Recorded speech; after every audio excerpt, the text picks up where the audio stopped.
Right after the podcast on Friday, things got very interesting with the Pittsburgh Steelers and TJ Watt. First, this tweet came up from Andrew Filipponi. Quote, Pat McAfee Steelers insider Mark Kaboly says the Steelers have inquired around the league to see what TJ Watt's trade value is, called it, quote, doing their due diligence. It's a big change in the TJ Watt discussion from a big-time Steelers insider.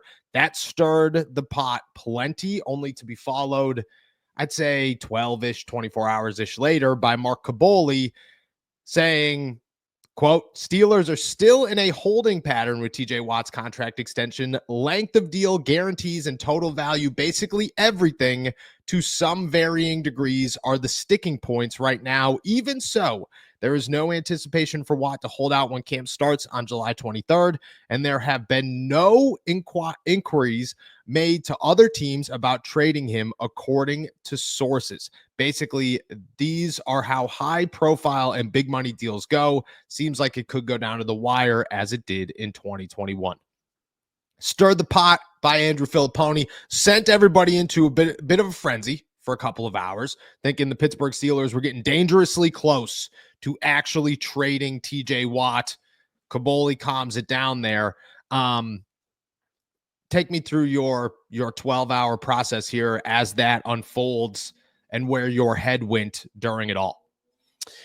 Yeah, so at first I was like, are you kidding me? Like, we're doing this as soon as we get off the podcast again. We're gonna have to just totally shift course.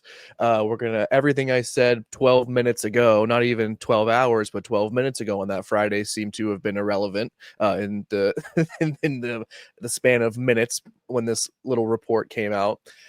But then I started thinking about it further, and it felt more like the Friday news dump type of thing to me. And what I mean by that is it felt, the more I thought about it, the longer I kind of sat with that, the more it felt in line with what sort of you and I have been talking about and saying for the past couple of weeks. Like, yeah, things are in a holding pattern. And when things are stale and when there's no movement on either side, it makes sense that someone's going to try and do something to try and get some leverage, to try and push things along, whatever you want to call it. So, you know, the due diligence phrasing there is, I think, what set me off at first and sort of put everybody else into a frenzy.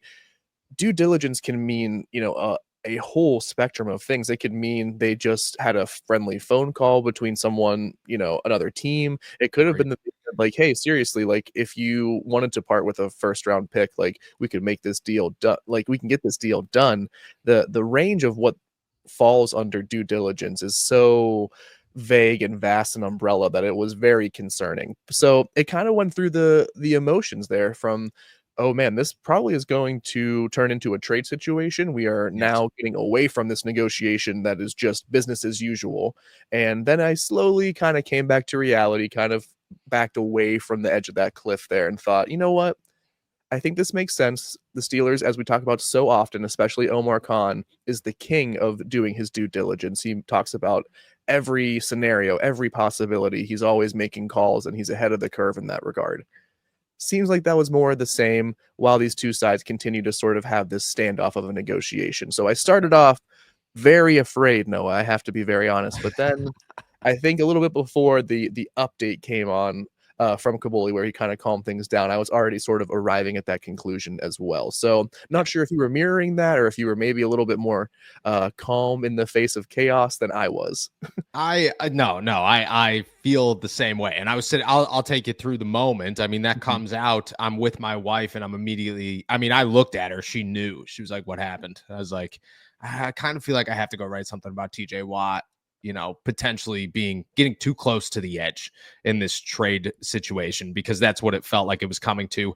But I dove into it a little bit. You know what I mean? I got as much information as I can. And I got the same thing. You know, there have been maybe the Steelers have gotten calls, but they haven't entertained those calls. You know, they haven't sat there and said, well, what would you? No, they've shut pretty much all of them down. And can they get to a point where that's actually happening? Certainly, but it's not right now. And that's what immediately calmed my nerves was, okay, the Steelers are maybe out here with some weird news, and maybe they're getting phone calls, and maybe people are tossing crazy offers at them. You know what I mean? Answer the phone. As Omar Khan, we'll give you 2 first-round picks for TJ Watt. Like, no, that's the response. Right now, everything's pretty calm, but I felt the same way. Due diligence is a wide word, and doing your due diligence means that you are open to the idea of it happening. That's what it meant. And to me, that was concerning. But again, everything I've been told is it's still very much so signed TJ, and that's expected to happen. You know, like they are pretty far apart, but again, like they aren't looking at it going training camp is the deadline. They're looking at it going week 1 of the NFL season is when things get serious and trying to have this done. But even at that point, there are loopholes to say this can still work in our favor. So everything is still rather calm. But I agree with you. I did hear that, which, you know, I think that's where the frenzy came from. It was meant to cause a frenzy. It started one. Calming it down is good. And the fact that the Steelers aren't making phone calls is the most significant part, I think. Yeah, it was really a kaboom moment in in its essence. Kaboom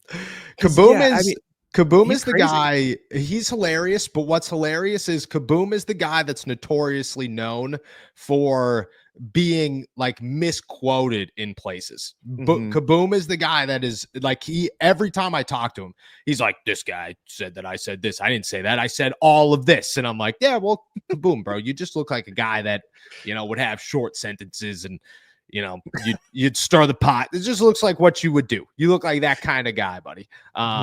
He is notorious. It is a Kaboom moment. You're right.